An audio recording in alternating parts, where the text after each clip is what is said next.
It's Monday, December 23rd, 2024. I'm Dr. Omekongo Debinga, filling in for Roland Martin, who is taking some much needed days off. Here's what's coming up on Roland Martin Unfiltered, streaming live on the Black Star Network. President Joe Biden commutes the death sentence of nearly every prisoner on the federal government's death row. We'll talk to NAACP's Chief of Policy and Legislative Affairs about the significance of Biden's decision. The House Ethics Committee released a long-awaited report on its investigation into former Florida Congressman Matt Gaetz. We'll discuss the findings. House Speaker Mike Johnson has been warned. The Democrats will not save you this time. We have lost some giants in sports, entertainment, and civil rights. We'll celebrate the lives of Rickey Henderson, Art Evans, and Vincent Fort. Don't know what to get your loved one for Christmas? How about ownership in a Black-owned tech company? Isaac Hayes, founder of Fanbase, will discuss the last push for investors in 2024. It's time to bring the funk on Roland Martin Unfiltered, streaming live on the Black Star Network. Let's go. He's got whatever the miss, he's on it. Whatever it is, he's got the scoop, the fact, the find. And when it breaks, he's right on time and it's rolling. Best believe he's knowing. Putting it down from sports to news to politics. With entertainment just for kicks, he's rolling. It's on go, y'all. It's Roland Martin, yeah. Rolling with Roland now. He's funk, he's fresh, he's real, the best, you know he's Roland Martin.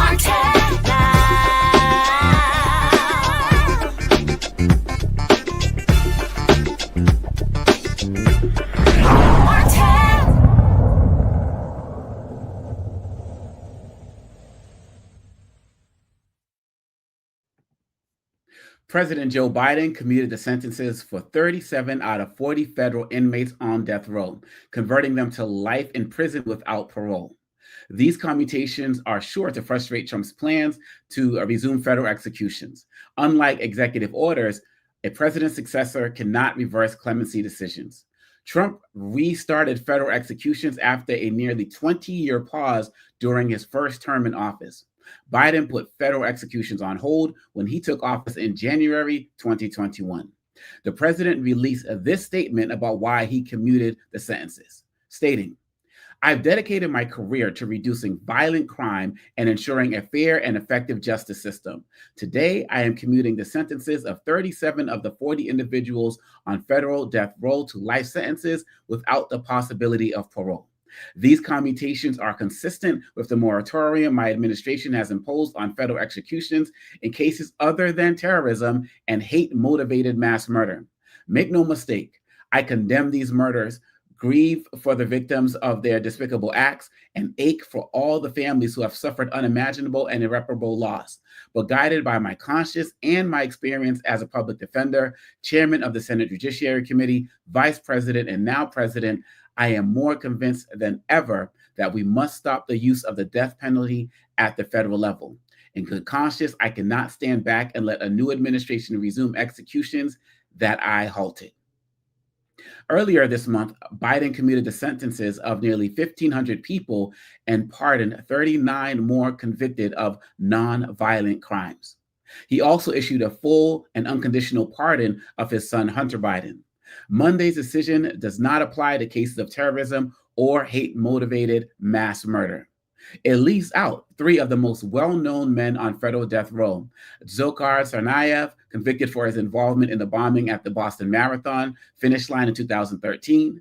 Dylan Roof, convicted for the shooting spree at the Emmanuel African Methodist Episcopal Church in Charleston, South Carolina in 2015.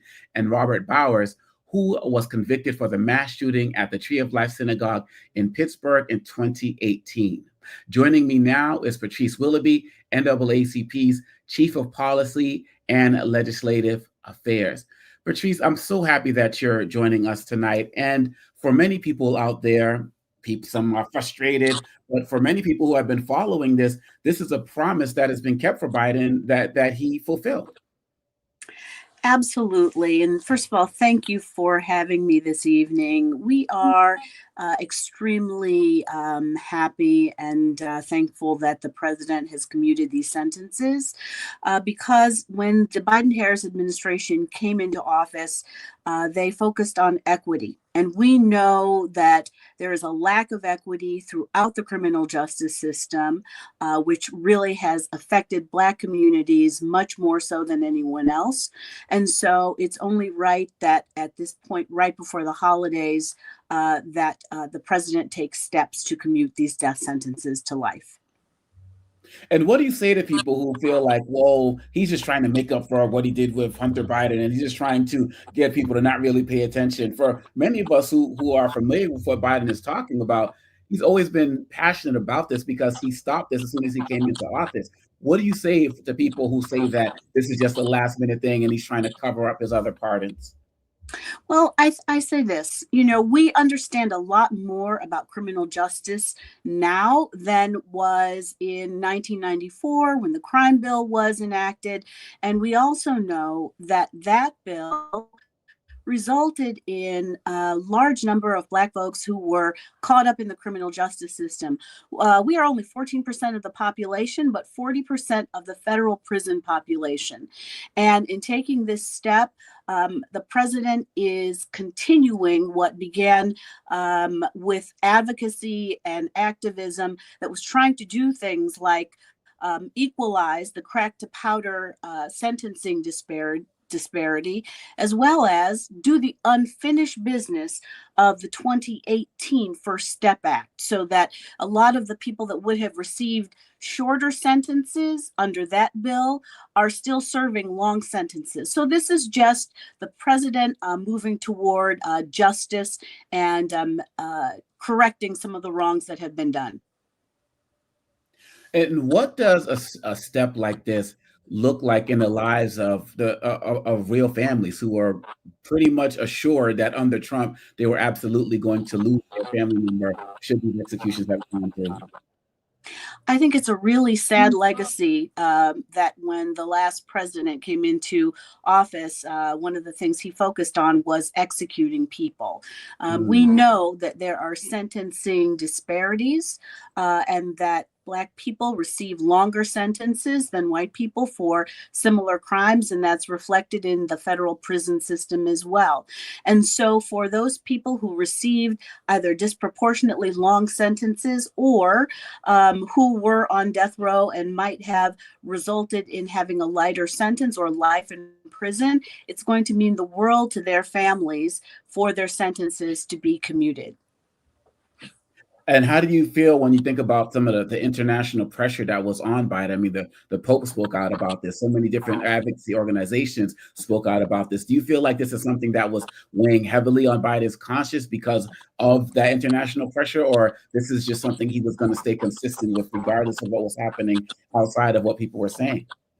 The president is a person of faith. Many of us are people of faith. And I think that there's widespread recognition around the world.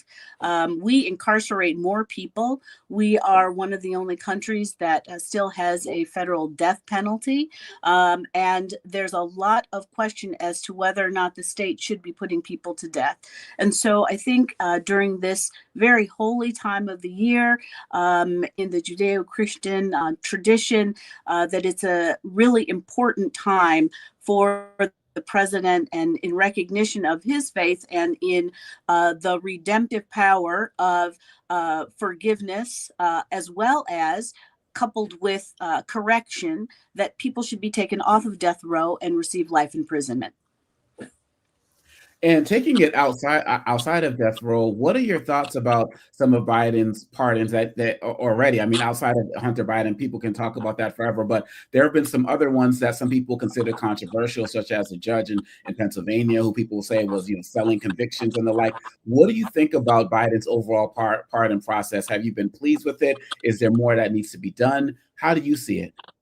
Well, I think that there's a lot more that can be done, and we hope that the administration will continue with clemency actions until they are out of office. I think that you're never going to please everyone. We could talk about Hunter Biden's pardon, but the fact is that was a politically inspired prosecution. We can talk about the judge. But that is what it is. What's important is that there are over 7,000 cases that the pardon attorney at the Department of Justice has already reviewed. Nonviolent offenses and people who are just waiting to have their sentence either commuted or pardoned. They've been vetted already, and there's a lot more that can be done.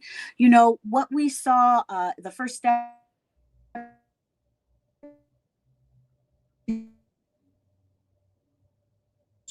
to bring down that crack powder. General Garland then issued a charging memo and equalized sentencing. But there are still people who did not receive the benefit of that 2018 bill. And so they deserve justice as well. And we are hoping that the administration goes forward to give clemency to that large group of people. Yeah, absolutely. And Patrice, if you don't mind, I have the panel that wants to get in, but we're going to take a quick break if you don't mind, because they definitely have some questions that they would like to pose to you as well. Awesome. We'll be right back with more Roland Martin Unfiltered right here on the Black Star Network.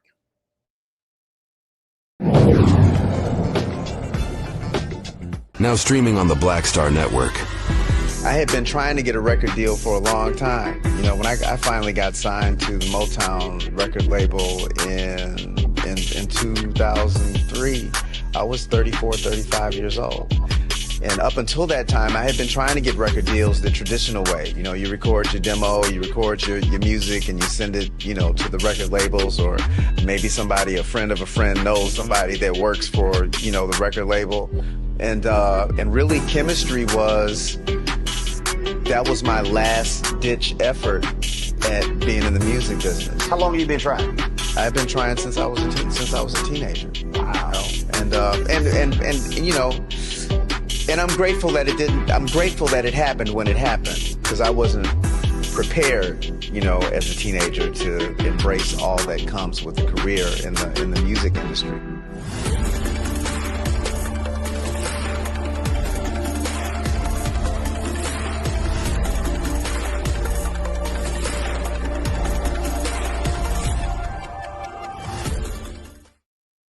Hi, I'm Isaac Hayes III, founder and CEO of Fanbase.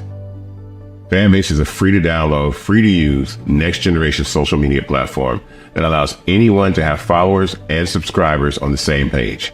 Fanbase was built through investment dollars from equity crowdfunding from the Jobs Act.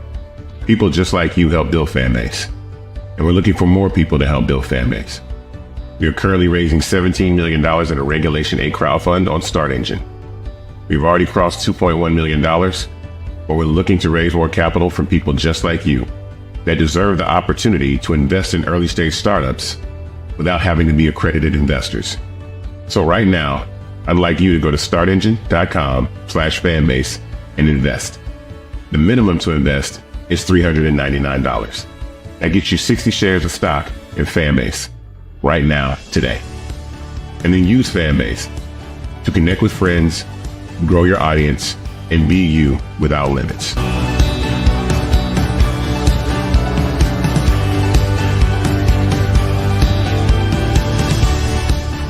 Hey, this is Motown recording artist Kim. You are watching Roland Martin Unfiltered.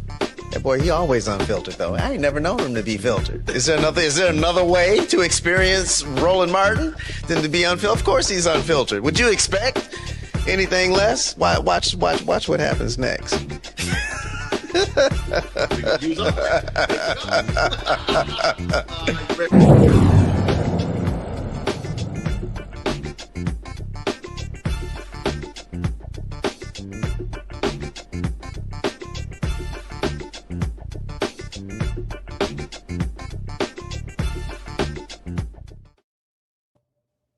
We are back with Patrice Willoughby with the NAACP, and I want to bring in my panel. I have Joe Richardson, who's a civil rights attorney out of Los Angeles, Dr. Julian Malveaux, economist and author out of DC, and Dr. Mustafa Santiago Ali, former senior advisor for environmental justice with the EPA, also out of Washington, DC. Joe, the first question is for you. Kind of a two-part question to help people with their awareness.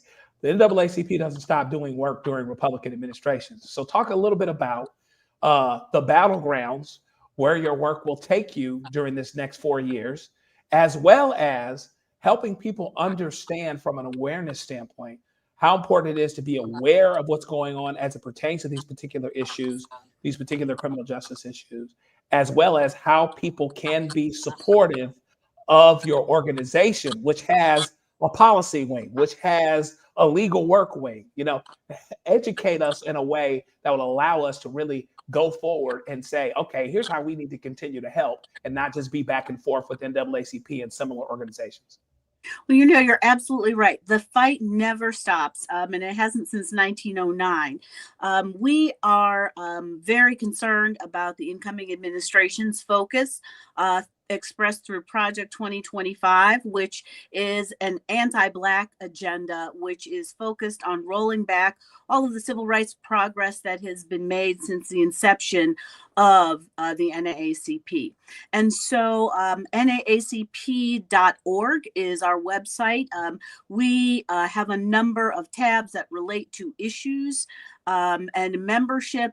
We are an organization where everyone has the opportunity to offer their ideas during the year and to have those ideas adopted as part of our resolutions process. We are a bottom-up organization. That having been said, we watch the federal, we watch the state, and we watch local legislatures, because there are many anti-progress initiatives that have been seeded from the federal level down into the states. And so when you hear all of this talk about, let's send it back to the states, this is why we had federal law developed. This is why we have civil rights laws in place. And that is to guarantee the civil rights that are enumerated in the Constitution and that we are due and that we have worked to secure over the years. Thank you.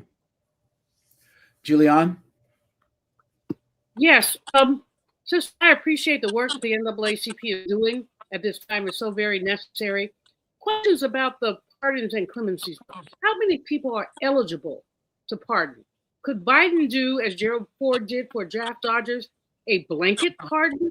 Let's say for non-violent drug offenders, for any number of categories. I appreciate the 1,500 and then the 37. But it doesn't seem to go far enough when we look at what we're facing, especially with the incoming administration. So what's the universe of people that Biden could pardon, and why would he or not do so? Well, Dr. Malveaux, that's a really great question. There are at least 7,000 people who have applied for clemency of some type. And that's either to have a pardon where the legal liability is released, or to have their sentence commuted. That is either made subject to what they've already served, or have it wiped out, or have it reduced. Of those 7,000, we know that there are bulk of those are nonviolent offenses, because the pardon attorney has already reviewed them, and he could do a blanket clemency for nonviolent offenses. So, for example, we know that there has been a disproportionate focus on cannabis and marijuana before medical marijuana and then adult use was normalized in many states. There are still people behind bars serving sentences for nonviolent marijuana, cannabis offenses. They should not be in prison anymore. There are people who should be released on compassionate release because the federal prison system is characterized with a lot of very long sentences, as well as mandatory minimum sentences, with a lot of folks serving time that is over 20 years of age, or 20 years in length. And so there are older people who don't pose any type of threat, who are still in federal prison. And, you know, there are multiple categories of these nonviolent offenses that the president could wipe out. Why he doesn't do it?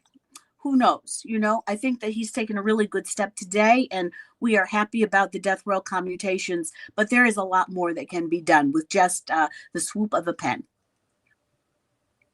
Thank you. Mustafa. Yeah.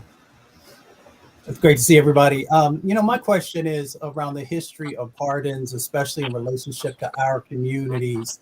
And often folks will sometimes think that we disproportionately are being given opportunities. Could you talk a little bit about, you know, for the various folks, the various groups that are out there, Black folks, white folks, Latino folks, so forth and so on, how we end up benefiting from pardons, or if it's, you know, pretty much across the board for folks?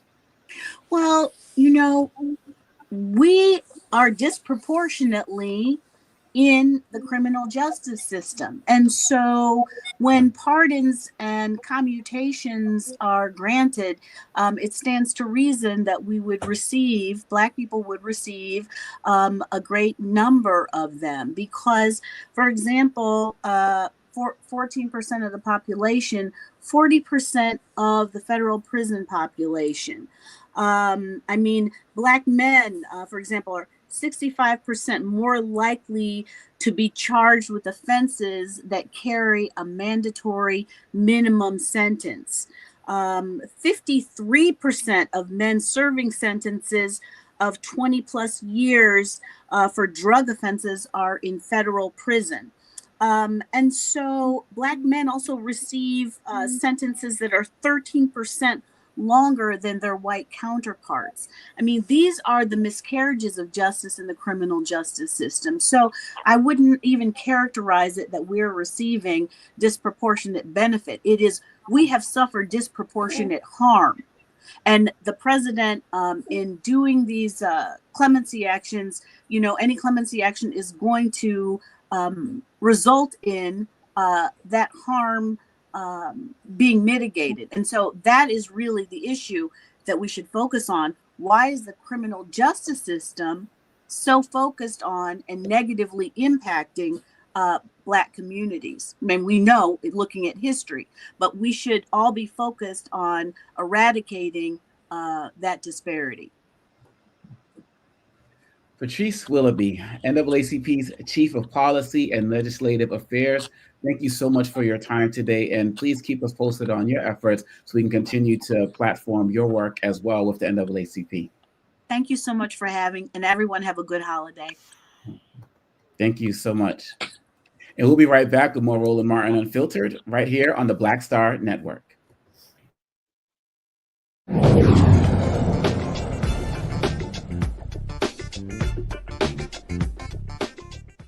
Hi, I'm Isaac Gaetz III, founder and CEO of Fanbase. Fanbase is a free-to-download, free-to-use, next-generation social media platform that allows anyone to have followers and subscribers on the same page. Fanbase was built through investment dollars from equity crowdfunding from the Jobs Act. People just like you help build Fanbase, and we're looking for more people to help build Fanbase. We are currently raising $17 million in a Regulation A crowdfund on Start Engine. We've already crossed $2.1 million, but we're looking to raise more capital from people just like you that deserve the opportunity to invest in early stage startups without having to be accredited investors. So right now, I'd like you to go to startengine.com/fanbase and invest. The minimum to invest is $399. That gets you 60 shares of stock in Fanbase right now, today. And then use Fanbase to connect with friends, grow your audience, and be you without limits.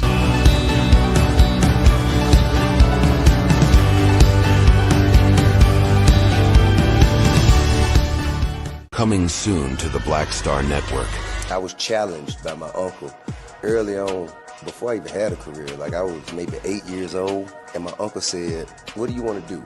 And I told him I wanted to be a rapper. And he said, "Okay, well, I don't know anything about the music business, so what you should do is learn everything there is to know about the music business, and I'll make sure that you have the resources to push you through." And so I went and bought books, All You Need to Know About the Music Business, hit me in. I just went and bought a bunch of books and just started reading as a 10-year-old, just reading. And so I learned, all things licensing, mechanical rights. I learned about publishing, learned about how composition is broke up into two pieces, the writer's portion and the producer's portion. But by the time I actually learned, I came back and I was ready to okay, I got it. He was going to prison. So I had all this information. All this knowledge. All this knowledge. You like, well, what am I going to do with it now?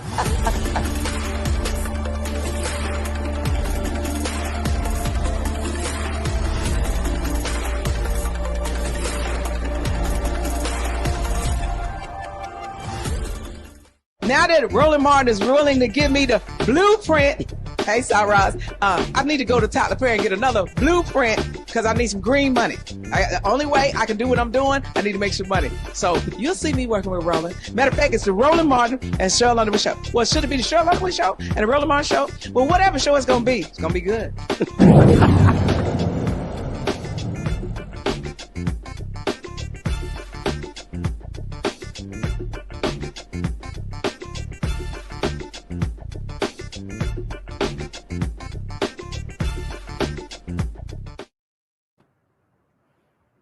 The House Ethics Committee released an explosive report detailing its investigation of sexual misconduct allegations against MAGA Republican ex-Representative Matt Gaetz. The Florida Republican abruptly resigned from Congress in November while being considered for Attorney General in the upcoming Trump administration. The 37-page report, released Monday, revealed that Gaetz regularly paid for sex, including with a 17-year-old girl, from at least 2017 when he began serving in the House until 2020. It also found that he accepted impermissible gifts, including lodging and transportation in 2018 during a trip to the Bahamas. Investigators also concluded that Gaetz used or possessed cocaine and ecstasy between 2017 and 2019. The Ethics Committee, comprised of 5 lawmakers from each party, agreed to release the report despite Gaetz's departure from the chamber. Before the committee made the report public, Gaetz asked a federal judge Monday to block its release.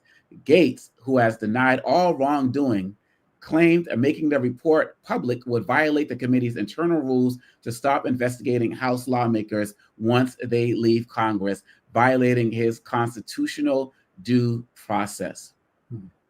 Mustafa, my man. Damn. I mean, as somebody who's been up on the Hill, who's been around these folks in terms of the reports and the process and all of that, what do you make of, one, the fact that they kind of broke a little bit of protocol in publishing this report after he left, and then your thoughts about the overall report in general? Well, they knew that the report was going to eventually get out, and so they're trying to actually CYA, right? And everybody knows what that actually means, because how do you, as the ethics committee, allow an individual who has all these various types of charges against them, all these accusations against them that have been, there's a lot of proof that's there. I'll just say it that way, but we still have to say they're alleged since there hasn't been an actual trial in place.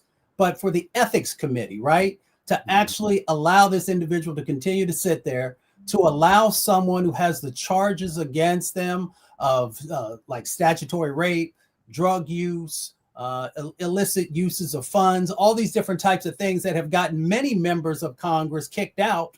And since I worked there, I've seen some of the things that went on that were very much less egregious than this, and the individuals whose careers were actually destroyed. So that's one side. The other side of it is, let's just have real talk. There is absolutely no way that the Trump administration did not know what was inside of that report. And for them to then be willing to give the opportunity for this individual to have one of the most significant positions inside of an administration with huge amounts of power to even be considered. So that says something about, the Trump administration and where they currently are and the types of individuals. We've seen some of the other folks, of course, who have numerous different types of charges against them, who have all these different allegations that they're dealing with. And then we'll find, we'll close out with him as an individual, and knowing that you are participating in these, allegedly participating in these types of behaviors with underage minors, with drugs, with all these different types of things. You should have removed yourself, one, from the position that Trump was trying to give you. Two, you should have left Congress a long time ago, and not because you got pushed out because you knew this information was finally going to happen. So we already know that if this was a person of color, that they would have run out of town a long time ago, carrying this type of weight and these types of situations that, have caused probably lots of young ladies significant pain, both mentally and all the other things that come along with that, along with just, you just continue to sully what happens on Capitol Hill. It's just amazing that the ethics committee would fall so short. I should say I never worked for the ethics committee. I did work for John Conyers when he was chairman of the Judiciary Committee, but I had the opportunity to work with all the various committees to understand how they do things, what, their mandates are, and to see how far we continue to fall is just mind-blowing. Well, I mean, speaking of judiciary, Joe, I mean, we're just talking about laws in general. I mean, I'm reading things about something called the CAT Act and about transporting people across borders and the like. Joe, from your legal mindset, how is it that somebody can come this far and not receive any type of charge? I mean, we talk about the DOJ and how we feel like they botched this, but this stuff has been known. It was going on for 3-4 years, from cocaine to transporting girls to the 17-year-old. How does this guy go untouched? It's an interesting question. And Dr. Domingo, to take it to another place, we still might not know if he hadn't done the thing that he did, getting rid of Kevin McCarthy.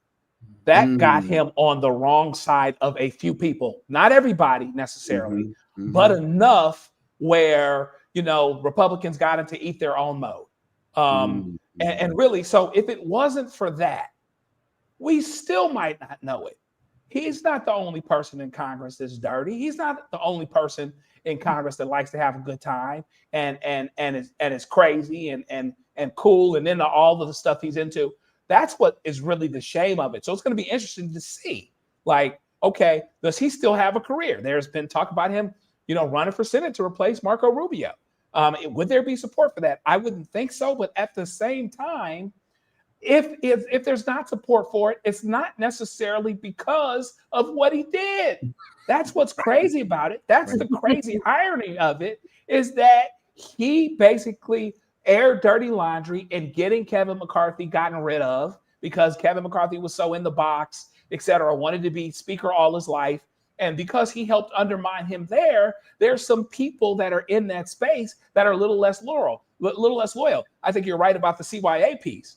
But the idea that the reason why he's gotten away with these things as long as he has, if he never gets prosecuted, like right now, some prosecutor in Florida, U.S. attorney, somebody ought to be jumping on this. But with this administration coming in, that's probably not going to happen on the federal side, unless it's a lying guy who probably will get a call directly from Stephen Miller or whoever it is. Or, if it's somebody in the state, well, still kind of DeSantis' state. We'll have to see what happens with that. So if nothing happens, it'll be the same reason nothing has happened, right? Because there's still these guys. You still got the Fox Garden, the hen house on a large scale, and perhaps to their mind, they've already done the retaliatory thing that they were going to do because he was on the wrong side of McCarthy.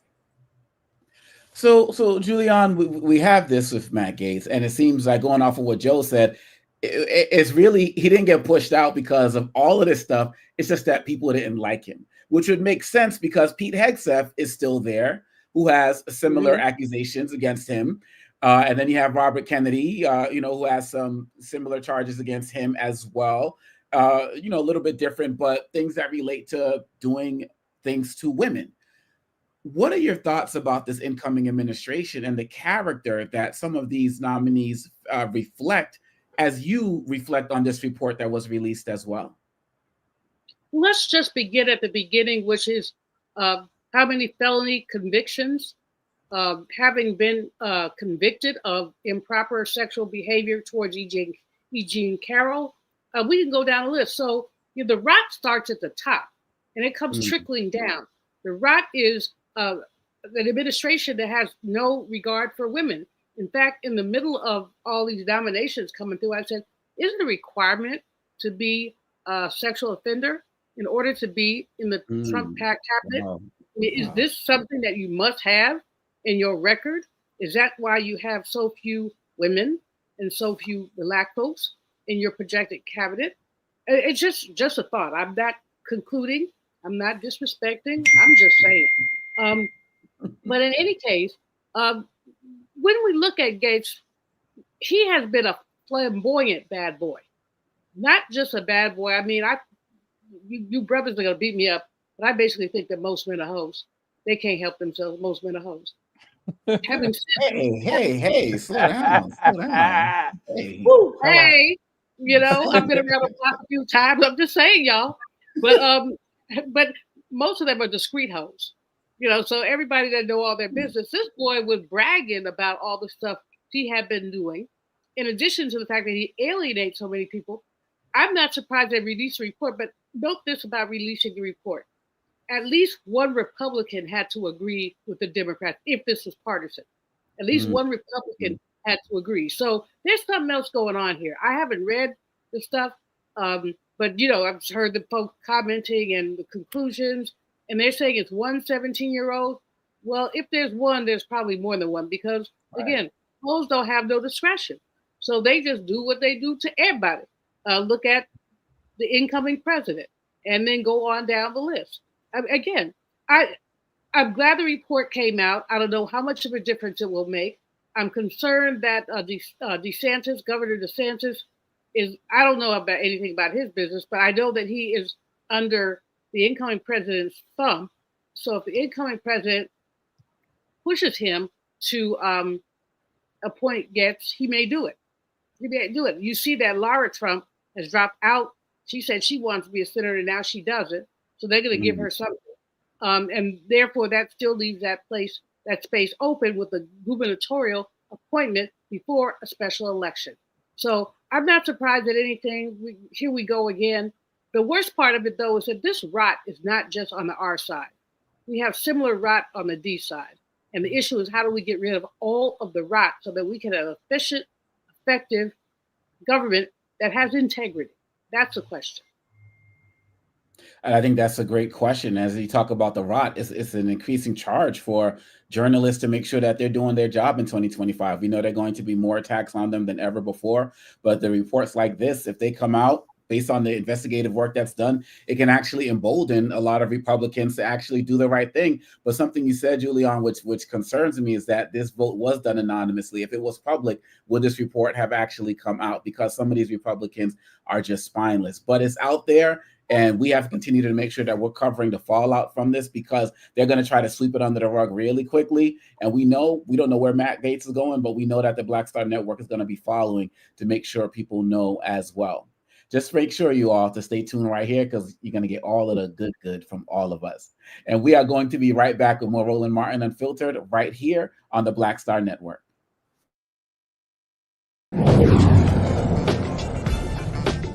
Coming soon to the Black Star Network.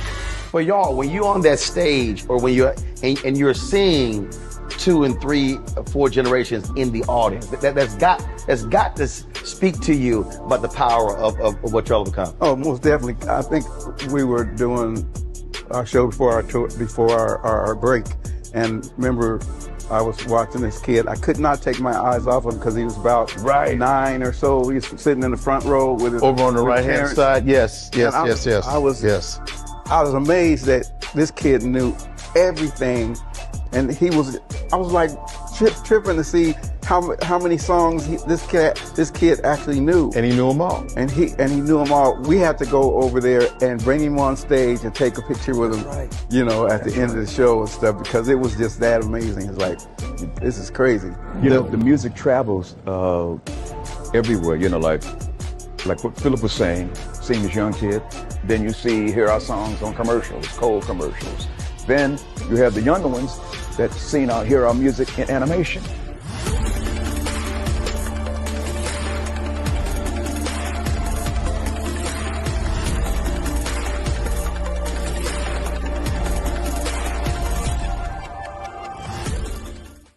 Hi, I'm Isaac Hayes III, founder and CEO of Fanbase. Fanbase is a free to download, free to use, next generation social media platform that allows anyone to have followers and subscribers on the same page. Fanbase was built through investment dollars from equity crowdfunding from the Jobs Act.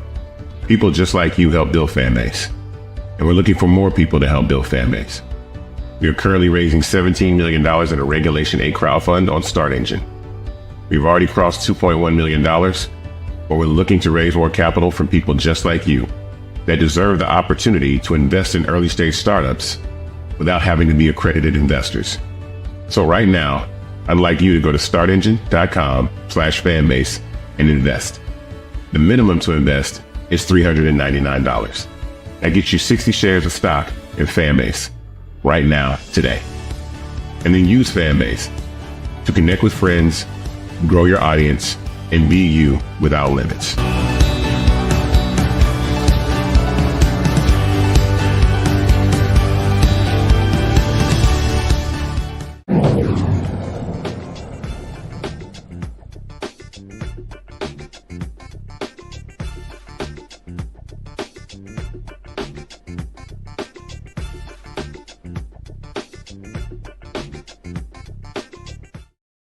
Still wouldn't know. House Democrats are sending an early warning signal to Speaker Mike Johnson that he shouldn't count on them to rescue him again. Johnson will have the barest of majorities next year, and he's facing growing unrest within the Republican conference. With a majority as narrow as 219 to 215, Johnson may only be able to afford to lose one vote. Kentucky Republican congressman has said he will vote against Johnson's reelection as Speaker on January 3rd, with several other Republicans saying they are undecided.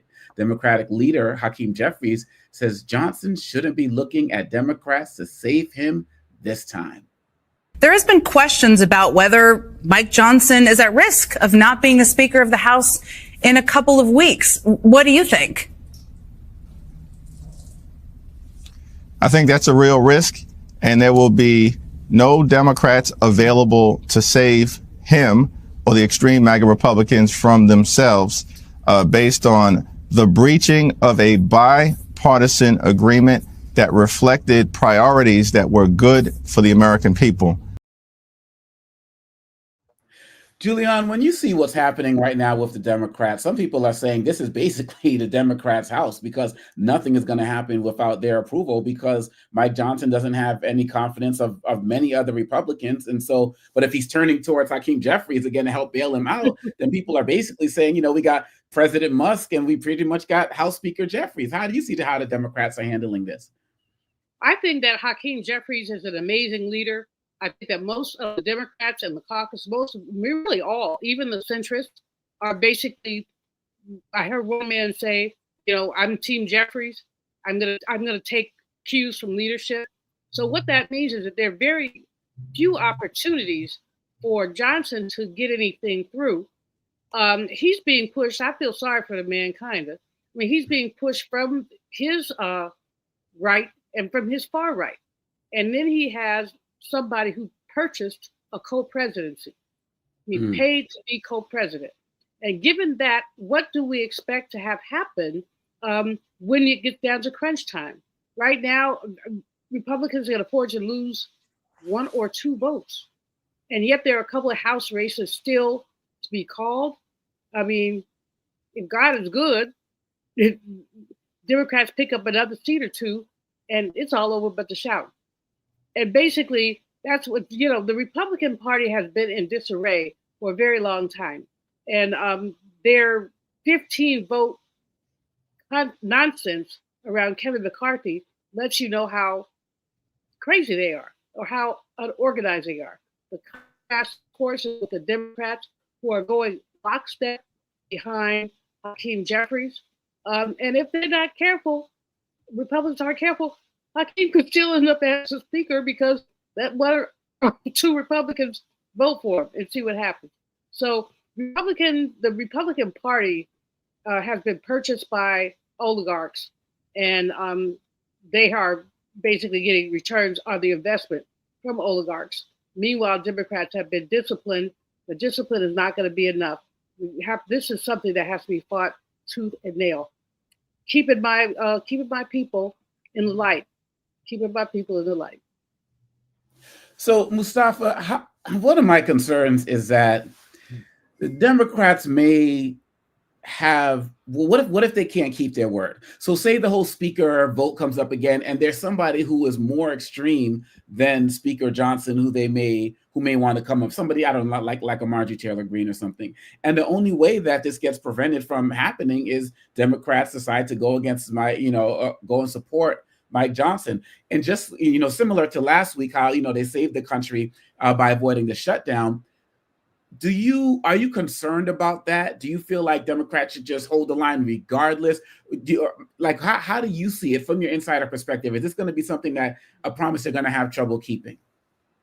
Well, yeah, they may have trouble keeping it. I mean, politics is about strategy if you're doing it properly, and that means that you have to make the best decisions in the moment that you have. Of course, hopefully you're already thinking 2 or 3 steps ahead about what the possibilities are. But that's what this is all about. Folks try and complicate this. It is about strategy. It is about deciding which is the best move in the moment and how it will play out over time. And you got to do a better job of also just educating folks about how all this stuff actually plays out on Capitol Hill and in state houses. But we're talking about Capitol Hill right now. So, there's going to be some very tough decisions, like Julian said, that folks are going to have to make, but you have to make sure that your base understands why you're making those decisions and what the ultimate long-term goal is. So over this next 2 years, there'll be tough decisions, but if folks get their act together, then they have an opportunity during the midterms to, kind of balance out the equation, if you will.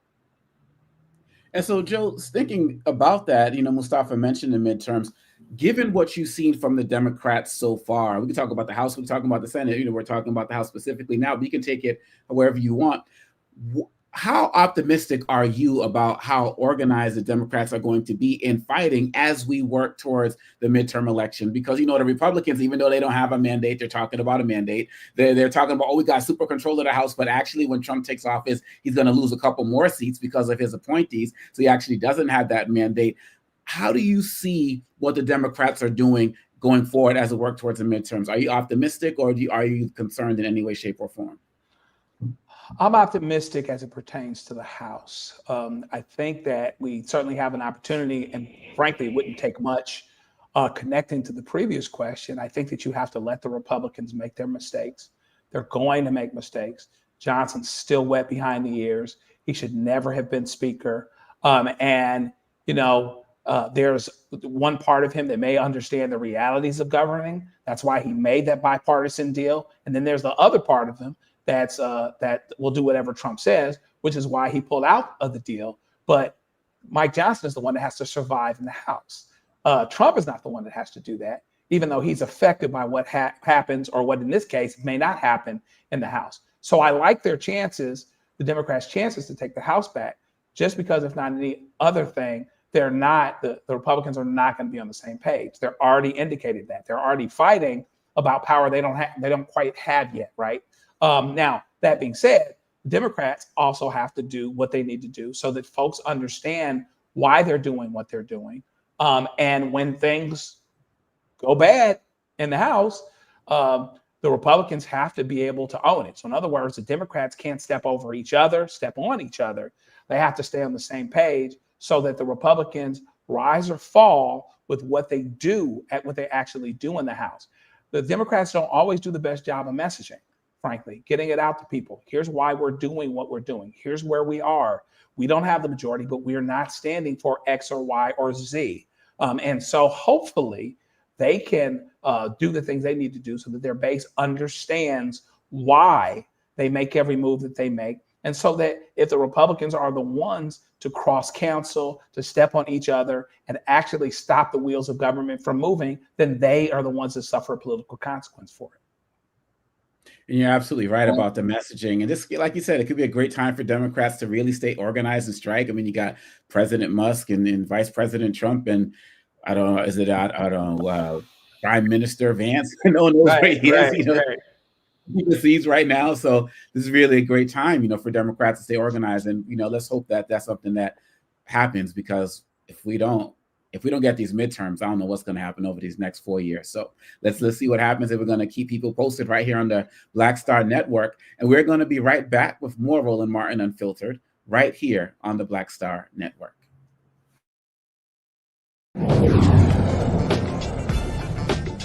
What's up, y'all? Look, Fanbase is more than a platform. It's a movement to empower creators, offering a unique opportunity for everyday people to invest in Black-owned tech, infrastructure, and help shape the future of social media. Investing in technology is essential for creating long-term wealth and influence in the digital age. The Black community must not only consume tech, we must own it. Discover how equity crowdfunding can serve as a powerful tool for funding Black businesses, allowing entrepreneurs to raise capital directly through their community through the Jobs Act.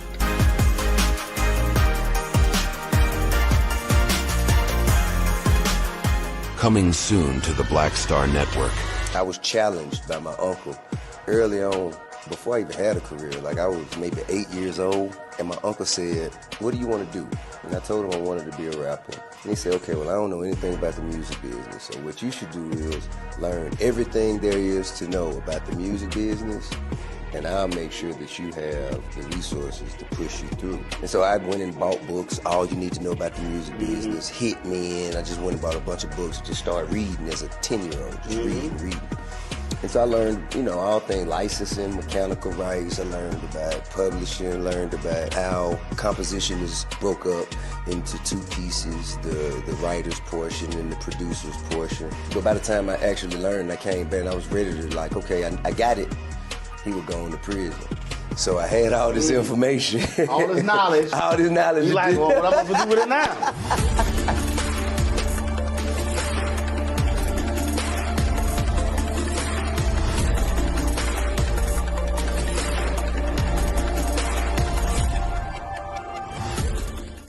This is Tamala Mann. And this is David Mann. And you're watching Roland Martin Unfiltered.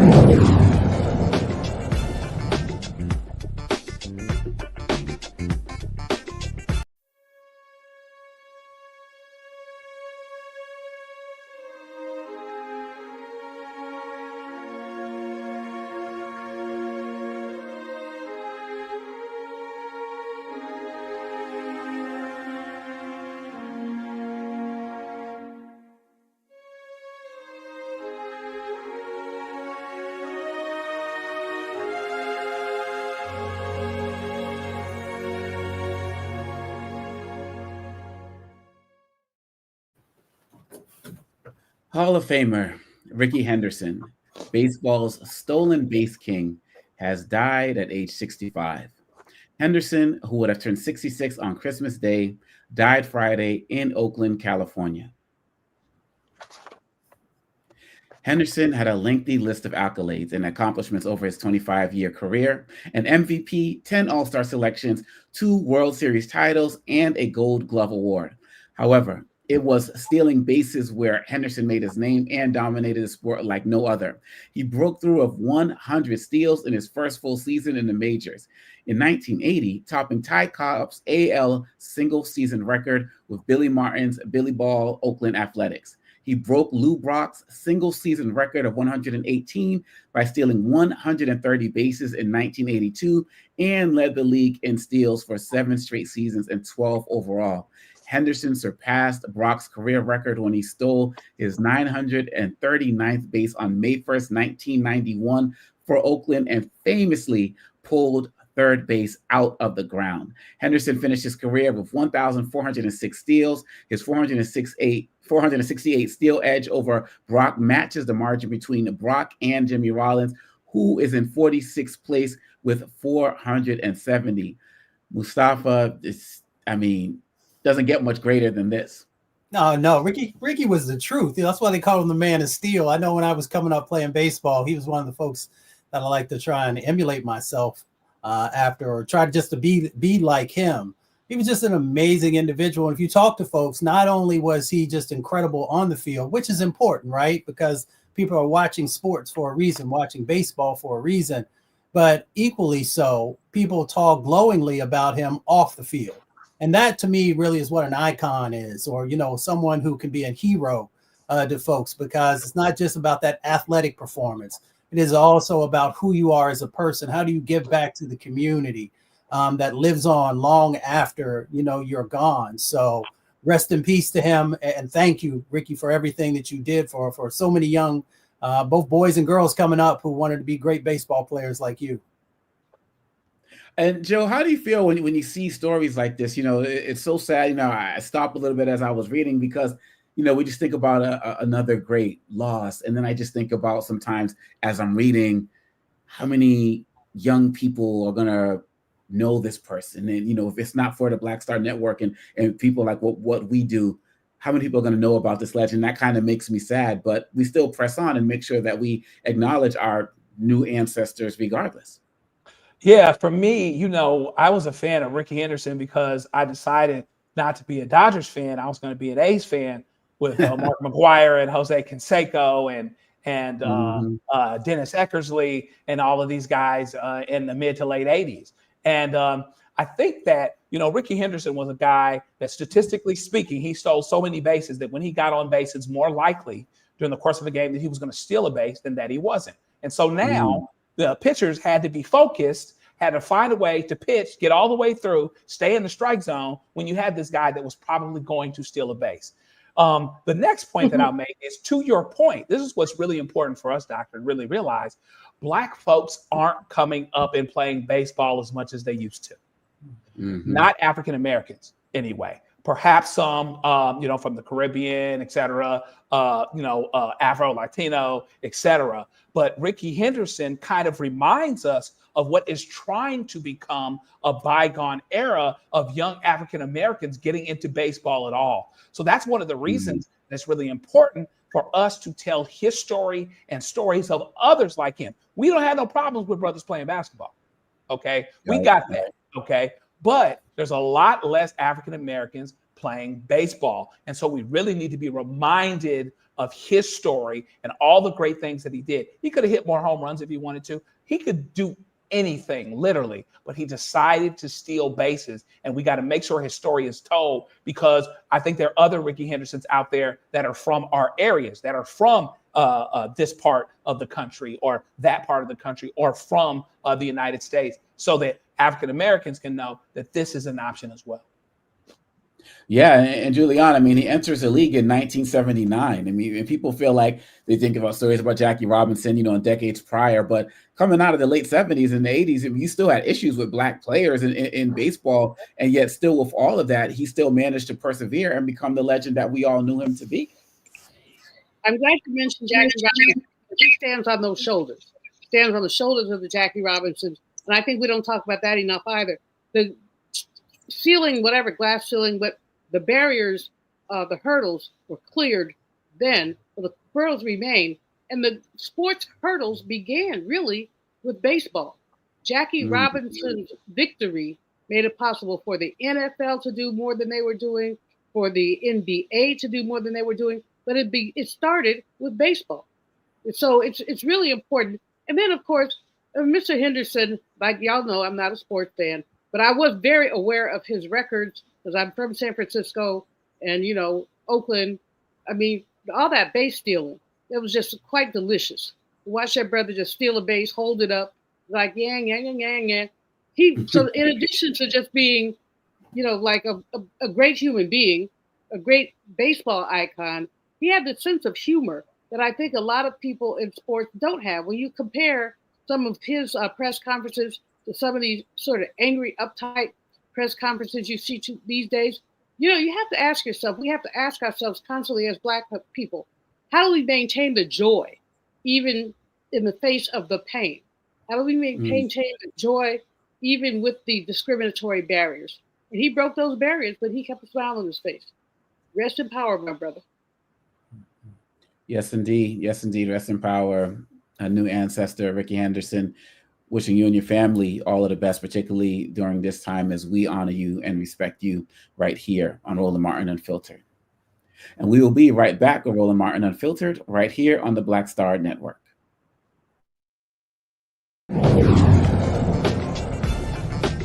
Coming soon to the Black Star Network. I was challenged by my uncle early on before I even had a career. Like I was maybe 8 years old, and my uncle said, "What do you want to do?" And I told him I wanted to be a rapper. And he said, "Okay, well, I don't know anything about the music business, so what you should do is learn everything there is to know about the music business, and I'll make sure that you have the resources to push you through." And so I went and bought books, All You Need to Know About the Music Business, Hit Me In. I just went and bought a bunch of books and just started reading as a 10-year-old, just reading.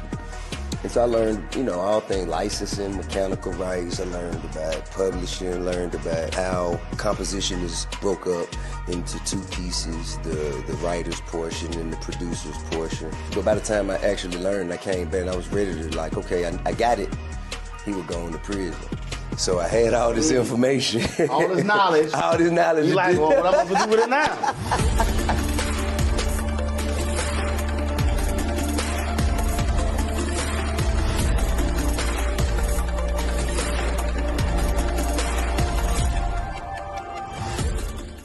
What's up, y'all? Look, Fanbase is more than a platform. It's a movement to empower creators, offering a unique opportunity for everyday people to invest in Black-owned tech, infrastructure, and help shape the future of social media. Investing in technology is essential for creating long-term wealth and influence in the digital age. The Black community must not only consume tech, we must own it. Discover how equity crowdfunding can serve as a powerful tool for funding Black businesses, allowing entrepreneurs to raise capital directly through their community through the Jobs Act.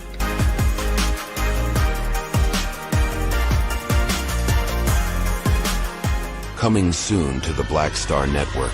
But y'all, when you're on that stage or when you're and you're seeing 2 and 3, 4 generations in the audience, that's got to speak to you about the power of what y'all have become. Oh, most definitely. I think we were doing our show before our break, and remember, I was watching this kid. I could not take my eyes off him because he was about 9 or so. He was sitting in the front row with his over on the right hand side. Yes. I was amazed that this kid knew everything, and I was like tripping to see how many songs this kid actually knew. And he knew them all. And he knew them all. We had to go over there and bring him on stage and take a picture with him, at the end of the show and stuff, because it was just that amazing. It's like, this is crazy. The music travels everywhere, like what Philip was saying, seeing this young kid.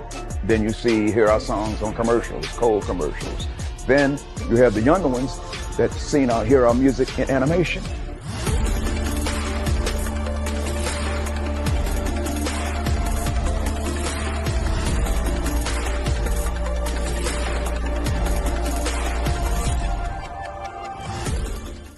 I'm Russell L. Honoré, Lieutenant General, United States Army, retired, and you're watching Roland Martin Unfiltered.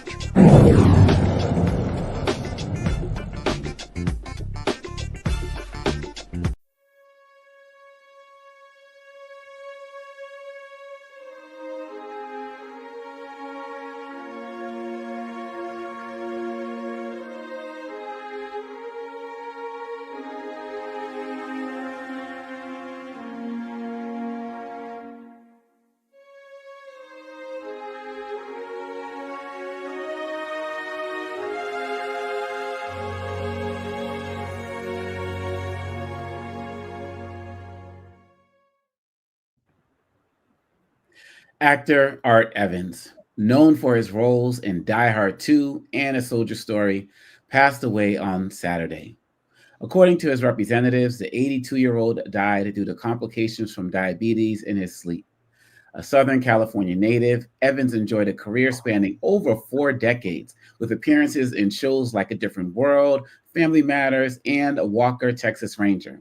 One of his acclaimed films, A Soldier Story, earned a Best Picture nomination and 3 Academy Award nods. Art Evans is an ancestor at age 82.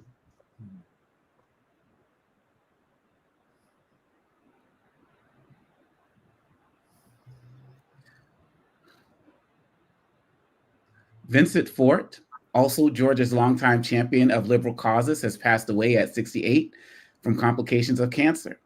Fort represented Fulton County's 39th district from 1996 to 2017.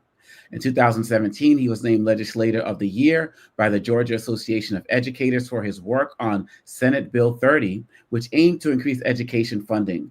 Ford authored Georgia's first hate crimes law, which imposed harsher penalties for bias-based crimes, and the Georgia Fair Lending Act, which addressed predatory lending practices. Vincent Ford, an ancestor at age 68. And Joe, we're talking about three different people here. We talked a little bit about Mr. Henderson, but now we're talking about, Evans, and we're talking about four different areas, but impactful in what they did as well in terms of what they did for our communities. Yeah, and I'm honored to be able to be connected with them, to call them ancestors, and to look up. And their brother Ford did some amazing, amazing things. Maybe someone that a lot of people don't necessarily know, like he's a household name, like Martin King is. But people, if you know, and you know what he, the things that he accomplished and the things that he helped pave the way for, the Stacey Abrams of the world and all of these others. As it pertains to our brother Art, every year I watch at Christmas time, I watch Die Hard 2 because it takes place at Christmas time. It's not a Christmas movie. But I love his role. His role is as Leslie Barnes. He's the guy that can fix everything in the tower. And I remember some of his key lines. I also remember his key lines from A Soldier Story when he's talking about how much Adolf Caesar's character hated the other character. But I saw it when I was so young in the theater with my mom that I didn't really understand it. But I have both of those movies on DVR. And I will be watching them both tomorrow night, remembering Brother Art and all of the wonderful, wonderful work that he did over the years. Mustafa. Someone sent me a meme the other day, and it had all these pictures of folks who had transitioned this year. And I just had to take a moment and just reflect. And, I'm a person who reads a lot. I'm a person who tries to follow our culture. And there was about 90% of the folks who I actually could just say their name and some of the contributions they did. And I began to think, not only about this show and how important it is and continue to put a spotlight on our people, but how we have a responsibility, whether it's in this holiday season, Kwanzaa's coming up, making sure that we are integrating for those who, who celebrate that, all the amazing folks that are both inside of our families, but also all these other individuals in the arts and politics and sports, and how we're all connected and how we have to keep their names alive.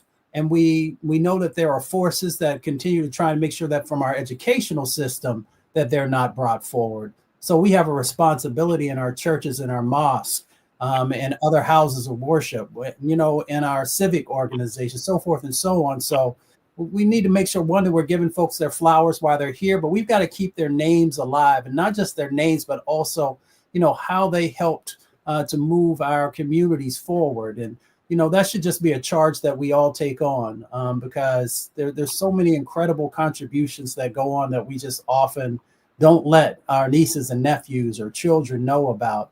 And we have to change that dynamic because nobody else is going to tell our stories. Julianne. I especially want to lift up Vincent Ford. As Joe said, people don't know his name. I always saw him as a long distance runner. He ran for office. He had kept his seat for some time. He ran again for something else, didn't win. He broke ranks with the Democratic Party by endorsing Bernie Sanders over Hillary Clinton in the 2016 presidential election. He got a lot of blowback from our people about that. Not because he just got a lot of blowback. Why did you endorse Bernie? Well, he endorsed Bernie because Bernie's principles were more closely aligned to his and frankly to ours than Hillary's were. And so, I saw earlier today two Asian women who used to be part of the DNC Finance Committee. Both have resigned. One has threatened to go over to the our side, basically saying she's experienced profound disrespect. But what she said is that the Democratic Party sometimes operates like a cult. Sometimes it does. I could tell you stories, but I won't. But what I will say is that Vincent Ford did not believe in the cult. He believed in political independence. He played it out. and he paid a price for it. When he ran, I forgot what he ran for. He ran for, and he endorsed him as a return, and he only got 10% of the vote, which seemed to me to be absurd given the major impact he'd had in Georgia, in the Atlanta area. But part of the lack of votes was those people who believe that the Democratic Party is a religion as opposed to a party, and that people have the right to veer off the plantation. And I'm not using Republican language because they call it a plantation. I call it for other reasons. But veer off basically, we don't have to ride or die with the Democrats. We do not have to be ride or die with them. We will find independent candidates. Of course, I'd take my fingers and cut them off one by one before I voted for a Republican. That wouldn't serve anybody. But by and large, I just think of him as a hero. Like I said, I remember meeting him at the Democratic Convention '96, and every time we saw each other after that, we'd either high five or bump fists. And he always had great things to say to me about my work. But that's not the point. The point is that he remembered people. He was good to people. He was good people, and he will be missed. Henderson, Evans, and Ford, we continue to uplift our ancestors in every way, shape, or form. So to all of the families of the three that we spoke about tonight, our hearts are definitely with you, and we'll continue to uplift them as well. And we'll be right back with more Roland Martin Unfiltered on the Black Star Network.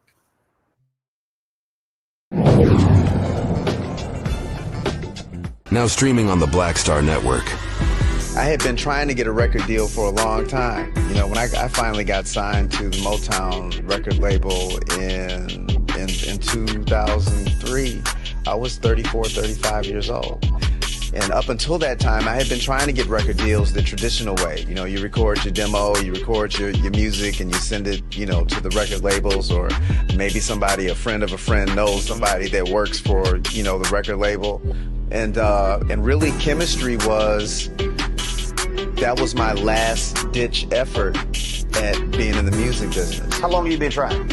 I've been trying since I was a teenager. Wow. And I'm grateful that it didn't. I'm grateful that it happened when it happened, because I wasn't prepared, as a teenager to embrace all that comes with a career in the music industry.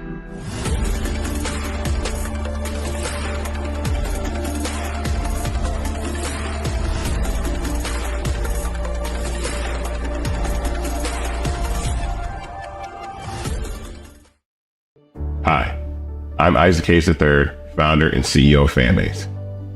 Fanbase is a free to download, free to use, next generation social media platform that allows anyone to have followers and subscribers on the same page. Fanbase was built through investment dollars from equity crowdfunding from the Jobs Act. People just like you help build Fanbase, and we're looking for more people to help build Fanbase. We are currently raising $17 million in a Regulation A crowdfund on Start Engine. We've already crossed $2.1 million, but we're looking to raise more capital from people just like you that deserve the opportunity to invest in early stage startups without having to be accredited investors. So right now, I'd like you to go to startengine.com/fanbase and invest. The minimum to invest is $399. That gets you 60 shares of stock in Fanbase right now, today. And then use Fanbase to connect with friends, grow your audience, and be you without limits.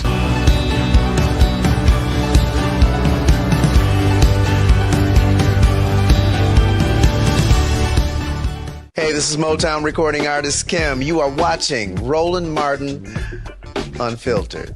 That boy, he always unfiltered though. I ain't never known him to be filtered. Is there another way to experience Roland Martin than to be unfiltered? Of course he's unfiltered. Would you expect anything less? Watch what happens next.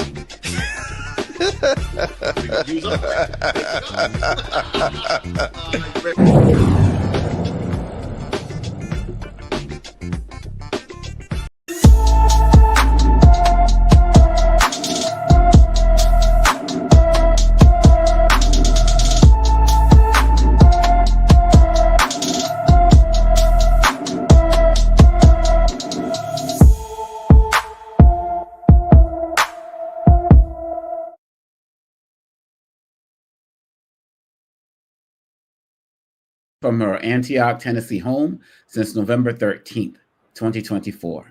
The 17-year-old is 5 feet 1 inches tall, weighs 150 pounds with brown hair and brown eyes.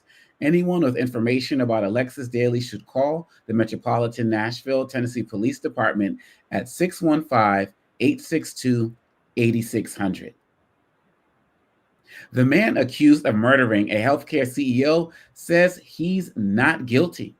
Monday, Luigi Mangione pleaded not guilty to state murder and terror charges in the fatal shooting of United Healthcare CEO Brian Thompson, as his attorney protested his treatment, saying in court that her client is being used as quote-unquote political fodder by police and the mayor of New York City.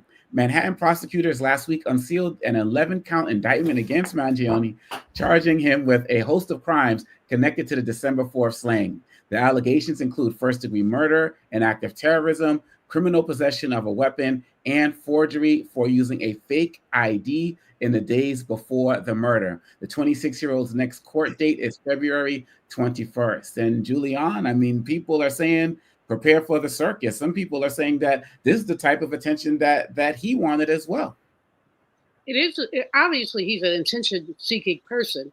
And this is fascinating because you've got a whole, let the sideshow begin. You've got, he's got a fan club. He's raised money on GoFundMe. He doesn't need it. His family is wealthy, but somebody put up a GoFundMe page for him, and they've raised, I believe, in excess of $100,000. You've got these crazy white women, because I know Sister's not that crazy white women who are crazy on him, about how attractive he is. How can a killer be attractive? No, never mind. But in any case, this is going to be a circus. I don't think that Mayor Adams, he has his own issues. I don't think that he's complicit in any of this. I think this is just a complicated process that has to be played out. Why do I say complicated? He had to be extradited from Pennsylvania. Now he's in New York. He's saying not guilty. They're probably going to do a psych eval because obviously he's not in his right mind, or is he? And as you said, the whole attention seeking, I don't blame the federal officials for, quote, parading him. They're not parading him. This is what happens when you shoot somebody in the middle of the day. And then you run to various jurisdictions and go sit in McDonald's, bold as day. Sit in McDonald's eating your whatever you're eating, quarter pounder, and blessedly somebody turned him in. But this is not going to be your basic trial. But when you get to this level of murder and this level of boldness, it's a bold dude that, whatever. And now pleading not guilty, I mean, the best thing for him to do would be plead guilty, go to jail, and keep his mouth quiet. But he's not going to do that. And so we know that, February 21st is the next court date. This is probably going to drag into a year, if not longer. And Joe, with your legal lens, how do you see this going? Or what are you fearful of? How do you feel like this process is going to play out? Well, certainly interesting. He's got some high-powered attorneys, so they're going to make the government's plural pick a pony. By that I mean there's charges in Pennsylvania which are separate. We knew that they were going to be second in line, but there are charges in New York where he could not get the death penalty on the state side. So now there are federal murder charges. They're federal charges. So those federal charges and those state New York charges overlap somewhat. And I think it's important for a lot of reasons. One, because that might be the difference between it being televised or not, right? A federal trial couldn't be televised, but a judge could decide that a state trial is televised. And so it's going to be interesting to see whether and to what extent that circus is allowed to carry out. And interestingly, Mayor Adams may have had one thought, but when those guys were walking around him, he had gotten off the helicopter and he's walking towards the thing and everybody's surrounding him. Depending on who was looking, you may have seen something different. Mayor Eric Adams and the people that support him and the law and order types may have seen, someone being brought to justice. Other people may see someone who's dashing and good looking and is actually standing in the gap for a story related to a corrupt system that keeps people from getting the health care that they need. Now, maybe that sounds crazy and sick to you or I or whoever else, but there is going to be a larger discussion about healthcare because of this trial. And that might have been all he wanted. So it's going to be interesting to see how it goes. Ultimately, will they convict him? Yeah, I think so. But that being said, there's going to be a lot of maneuvering between now and then, because the state and the federal charges pretty much on the same things in New York is a little bit of overplay, and they're going to force them to pick a pony on that. Mm-hmm. So, Mustafa, do you think that's going to be the case? Do you think that there's going to be a larger discussion on healthcare, or do you feel like as this trial goes on, the way that we obsess with individuals in this country and make people celebrities, that his trial might actually take the attention off of where Joe says it should be? Yeah, you know, privilege is interesting, right? So I have to unpack this a couple of ways because, you know, let me call it out what it is. White privilege is interesting because it makes you feel like you can do and say anything and be able to get away with it or justify it, right? So you can unpack that however you want to. You see what this young man, how he's playing it out, what he allegedly did, so forth and so on. So that's one side of the equation. The other side of the equation is I worked on HR 676, was the universal health care bill that Congressman Conyers brought forward. And I used to collect the healthcare horror stories of all these people's lives that had been destroyed because of the healthcare system, and how we had such an incredibly difficult time in getting people to really wrap their arms around the changes that needed to happen to our system to make sure there was real equity and justice built into the healthcare system. So to think about all these mothers and fathers and others who, you know, whether they went into bankruptcy or all these different types of things that happened that destroyed their lives because of the healthcare system, and how they couldn't get traction. And then how this person, because they murdered someone, is able to get traction. And now we want to have a conversation about it. It says something about our country, about it takes, it takes an assassination or it takes a lynching to be able to get attention, because we saw that with our dear brother George Floyd. So we're starting to see these types of things play out, that if there's not blood, then we can't seem to get the type of attention that's necessary for us to begin able to move forward and have a 21st century country. So it's just interesting seeing all these different dynamics play out. How it's going to end up, he'll get charged with something more than likely, but we've also seen some other high profile folks inside of our country where there's huge amounts of evidence and they get a chance to walk away. So time will tell, but I hope we do have a serious conversation about the healthcare system, those who are most vulnerable, how their lives, even today with the advances that we've been able to make, how there are still folks who are falling through the cracks, how there are still folks who can't afford their medication, how there are still folks whose lives are being damaged, you know, because we refuse to create a healthcare system like many other countries have. Well, speaking to your first point on white privilege, let's continue down that route, because a white woman is definitely not on a Santa's good list after her racist tirade against an Amazon delivery driver. Going off of Mustafa's point, look at how mad the woman they're calling Christmas Karen got because she didn't have the correct information to receive her package. You don't have an Amazon. You want to let me speak? I can't give you the package because you didn't give me the code for this. I gave you the code that they gave me when I ordered my and neither perfume. of them worked. Okay, so that's not my problem. You've taken money out of my account. I'm not taking your money. A You've DSP collected system. my money. It's a third party. You've collected my money. I didn't take your money. I don't get any of your money. It went right there. I don't It understand came what right you're out of my saying. bank. Package. I can't. I'm calling the fucking cops right now. You're calling the cops? Yeah. I'll wait here for you. You're gonna tell them I'm not giving your package, so you're gonna call the cops on me. I am. There's no reason I would need to take this back. I don't want to keep this in the van. I would give this to you if I could. Bullshit! Why would I not give this to you? You took the money out of my fucking account I don't already. have your money. I ordered it off of Amazon. The company Yeah, has I already don't taken my work money for twice. Amazon, so I don't take any of that money. I don't know why you have an Amazon shirt. Tell Amazon that. Pretty Christmassy route, and it sounds like this is taking up a lot of my time. I'll take your whole fucking day. Go what I can. I don't give a shit. Take a fucking picture, you scumbag piece of shit. A video. I don't know why you're so. Oh God. Settle down. I don't know why she's so upset. I can't give her. I want the my package. fucking package. The money's come out of my fucking account already. Okay. Well, we'll I'll sit here and wait for the cops and tell them. Please tell them exactly what this is for. I can't give you the package because you don't have the code to give me it. Of course, it's my Christmas gift to her, so I should be upset. You know what I mean? I just left my people's house unlocked. to come home because he couldn't wait 2 minutes. Now you're already 15 minutes behind. Because I'm working. Are you? I'm working my job right now. I've already gotten paid. Yeah, did you call the cops yet? Or are you just threatening me? Are you not going to do it because you know that that's a pretty stupid idea? You understand that calling cops wouldn't do anything? They're not going to do anything, yeah. That's the thing. It sounds like you're just wasting people's time. What is... I wish I could have delivered this. I don't like returning packages, but now I'm stuck in the situation because a very hostile customer that I'm going to have to report. I am very hostile. Yeah. And I will call Amazon. You're very hostile? Yes, I am. You're admitting absolutely. that. Are you going to hit me? Am. Are you going to hit me for not giving your package? No, but you said you're my hostile, though. property now. Okay. Because I don't like niggers on my property. Hey, shut up. Okay, there it is. Really? Yeah. I've been waiting for that. Good. Glad you could tell. All right, have a good one. Joe, where's the holiday spirit? Where's the spirit, Joe?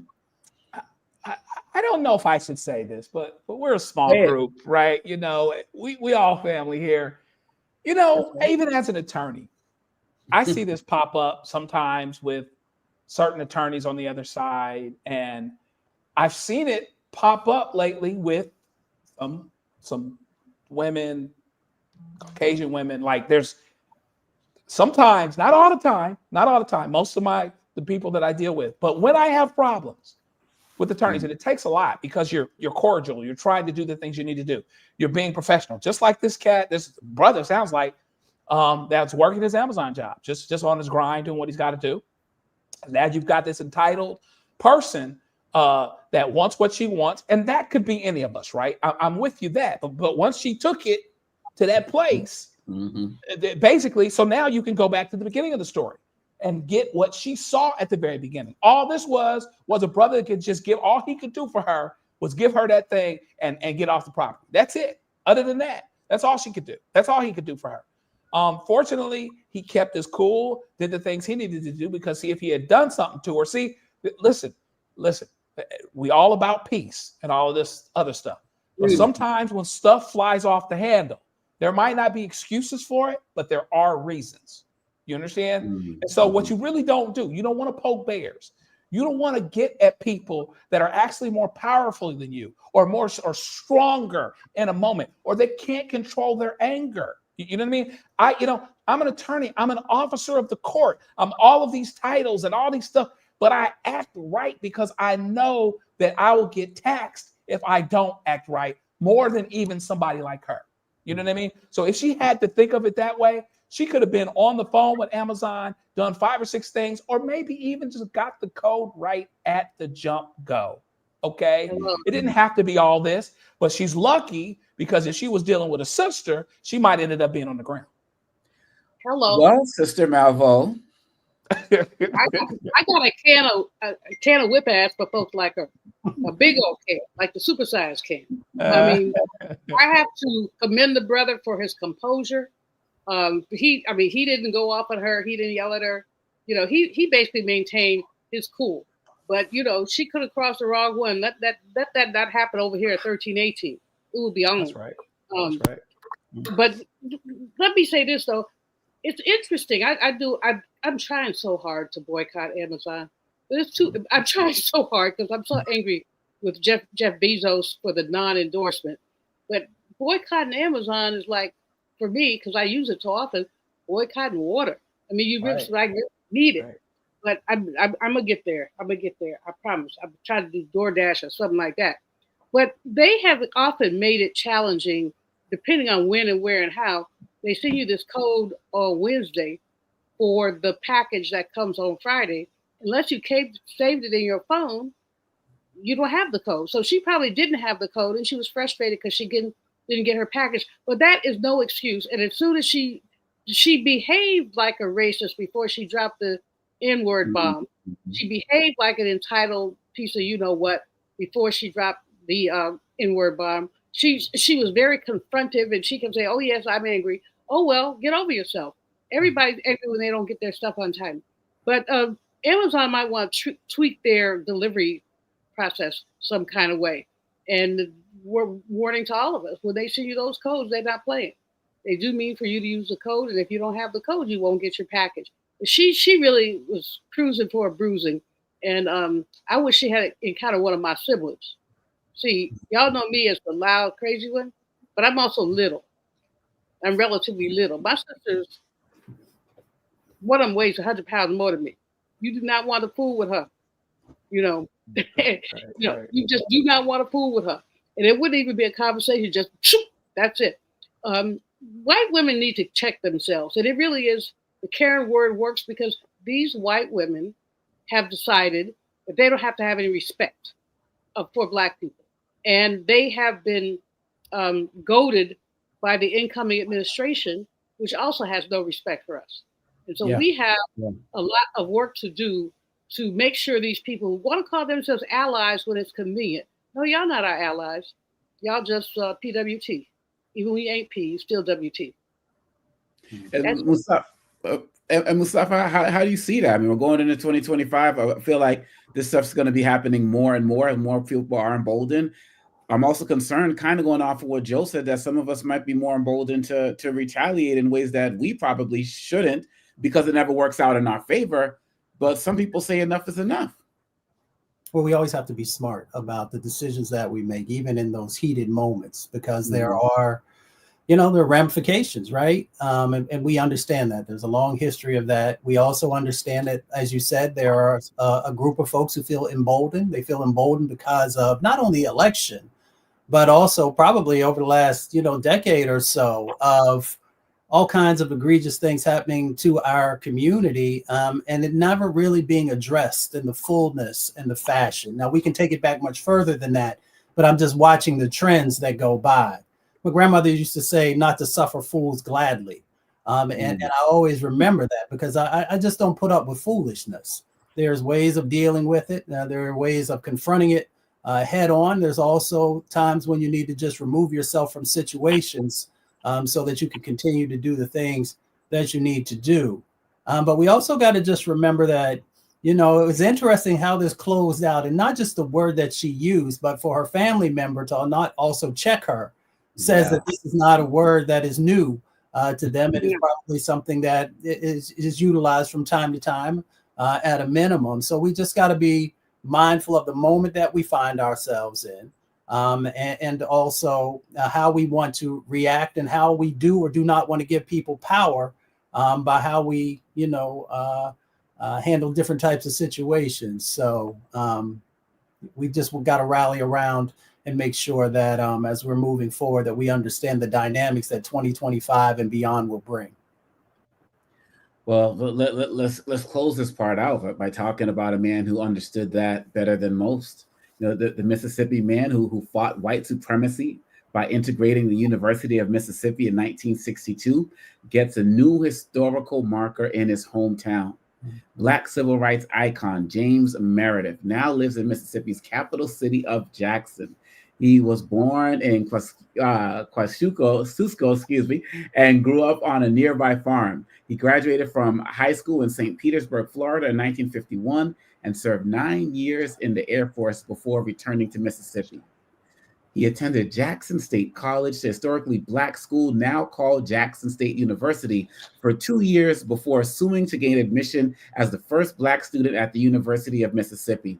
In 1962, Meredith was surrounded by a white mob when he registered at Ole Miss, and U.S. Marshals protected him on and off the Oxford campus. He graduated a year later with a degree in political science. The university has honored him several times in the decades since then. Today, about 10% of the university students are Black. And Julian, this kind of sums up so much of what we've been talking about in terms of history makers, but this is one who's still with us today. My mom was the first African-American to teach at Ole Miss. She taught in the School of Social Work. And when I used to go down there, she started there, I think, in 73. When I used to go down there just to hang out with her, the racism was just palpable. I actually couldn't get a cab one time because I had a dashiki on. The man told me he was not transporting Africans. So my mom had to send somebody to come get me. But anyway, neither here nor there. Ole Miss was a traditional racist place. And in many ways, it still is. But of course, we've come a long way, baby. Meredith was clearly beyond courageous to be willing to confront that mess. They had the old Reb Mississippi flag flying until just a few years ago.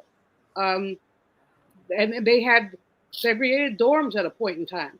So he willingly walked into that. But the economic piece of this is such.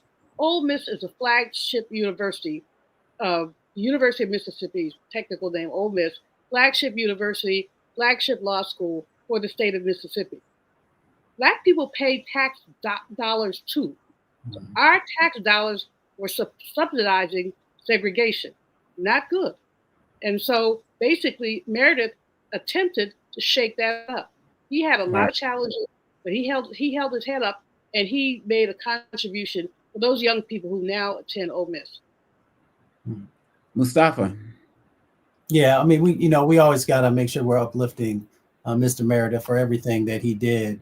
It's interesting, when you share the statistics that at the University of Mississippi is only 10% Black now, with a state that has a significant, population of Black folks. So that just goes to show that even though we've removed some of the segregation, it still exists.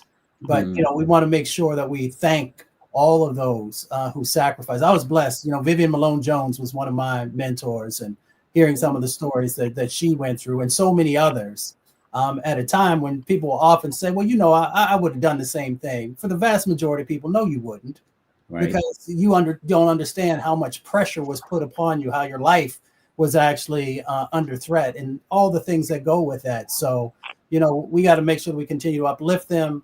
As many opportunities as there are, whether it's statutes or fellowships or whatever it is, we just got to make sure that, that everything that they gave continues to live on. But we also got to do better. My grandmother says, when you know better, do better. There are so many colleges and universities across the country that put on these veneers about diversity, equity, inclusion. They put on veneers about being, 21st century organizations. And when you peel them back, you see that some things are still similar to the 40s, 50s, and 60s, even though there have been some advances. So to Mr. Meredith, thank you for everything that you have done and everything I know you still continue to do as long as you have breath. No doubt. Joe. Yeah, I mean, ditto, and ditto. This is another opportunity for us to continue to cherish and listen to someone from the civil rights movement. There are not many of us left. There are not many of us brothers and sisters that were doing the things in the 50s and the 60s that integrated lunch counters and integrated schools. Let's get those stories direct while we can before they become ancestors. It's great that we recognize him and that he's one of the more name brand ones, right? That more of us know about. But let's make sure we take every account and get every piece of information we can, particularly insight as it pertains to strategy, as it pertains to what allowed them to keep their composure and to keep themselves while they were integrating and being the first and had vile and hate thrown at them while they did it. We've got to get that and make sure we capture that and internalize it for ourselves so that we can deal with those moments as well. Let's get everything we can from him, not only from his words, but from his actual example so that we can take it and go down the road with it to help us in the fights to come. That's right. And that's why we're here to continue to tell his story and the story of so many others. We'll be right back with more Roland Martin Unfiltered right here on the Black Star Network.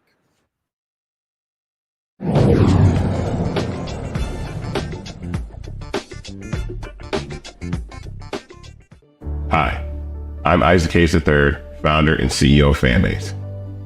Fanbase is a free-to-download, free-to-use, next-generation social media platform that allows anyone to have followers and subscribers on the same page. Fanbase was built through investment dollars from equity crowdfunding from the Jobs Act. People just like you helped build Fanbase, and we're looking for more people to help build Fanbase. We are currently raising $17 million in a Regulation A crowdfund on Start Engine. We've already crossed $2.1 million, but we're looking to raise more capital from people just like you that deserve the opportunity to invest in early stage startups without having to be accredited investors. So right now, I'd like you to go to startengine.com/fanbase and invest. The minimum to invest is $399. That gets you 60 shares of stock in Fanbase right now, today.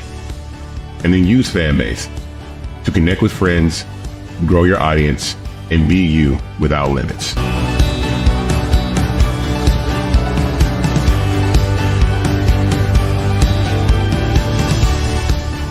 Coming soon to the Black Star Network. I was challenged by my uncle early on, before I even had a career. Like, I was maybe 8 years old, and my uncle said, "What do you want to do?" And I told him I wanted to be a rapper. And he said, "Okay, well, I don't know anything about the music business, so what you should do is learn everything there is to know about the music business, and I'll make sure that you have the resources to push you through." And so I went and bought books, All You Need to Know About the Music Business, Hit Me In. I just went and bought a bunch of books and just started reading as a 10-year-old, just reading. And so I learned, all things licensing, mechanical rights. I learned about publishing, learned about how composition is broke up into two pieces, the writer's portion and the producer's portion. But by the time I actually learned, I came back and I was ready to okay, I got it. He would go into prison. So I had all this information. All this knowledge. All this knowledge. You like, well, what I'm going to do with it now?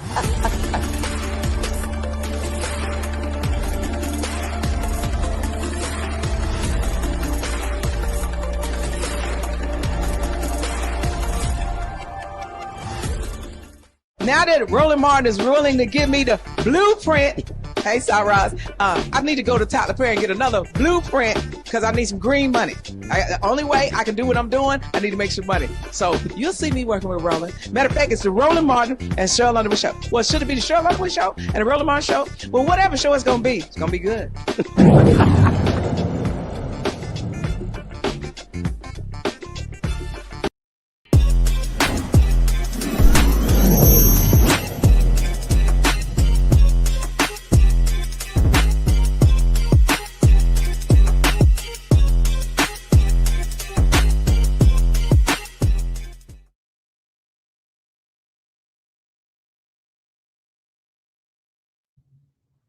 And we are back, and we have with us Isaac Hayes III, the founder of Fanbase, who's going to give us a little bit of an update about what's going on with Fanbase as we approach the end of this year. I am somebody who's very proud to be an investor in Fanbase as well.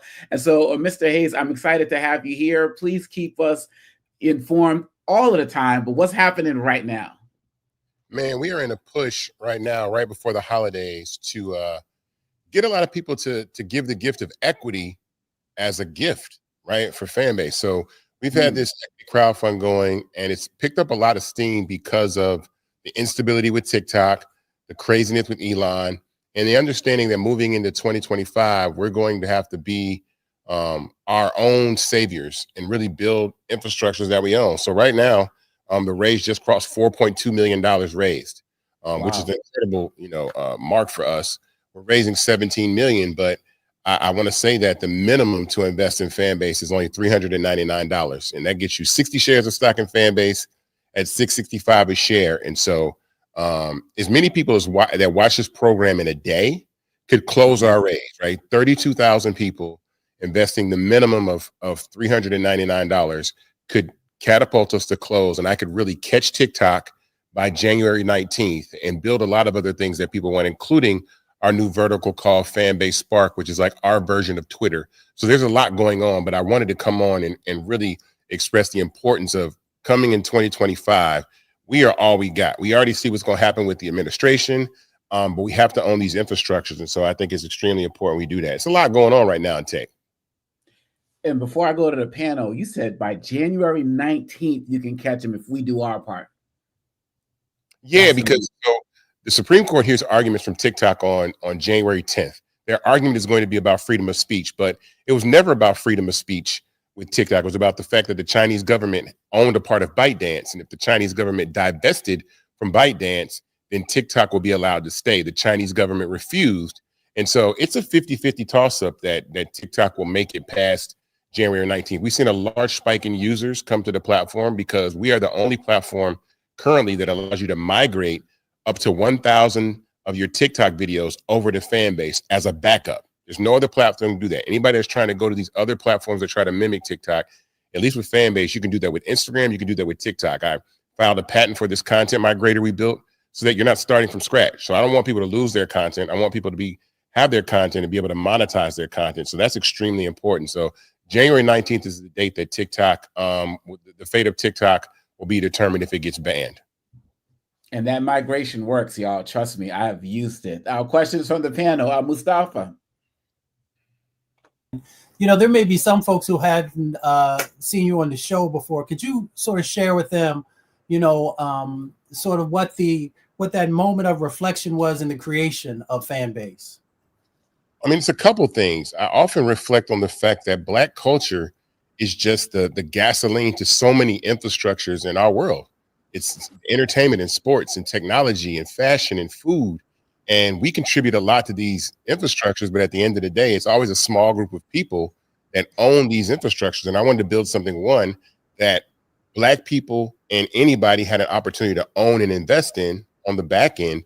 But then on the front end, anybody that uses Fanbase has the ability to monetize their content by simply creating an account. So you can get tipped for your content, or if you want, you can have subscribers for your content. And so that's important. So my decision to build Fanbase was one out of understanding that Black culture and youth culture are the heartbeat of social media, and we have to own these infrastructures. If we don't, we're going to get left behind in 2025. We have to start building things that we own. Julian. Bro, first of all, thank you for creating this fan-based platform. I happen to be an investor like Congo, as I think you're on with Roland a while back.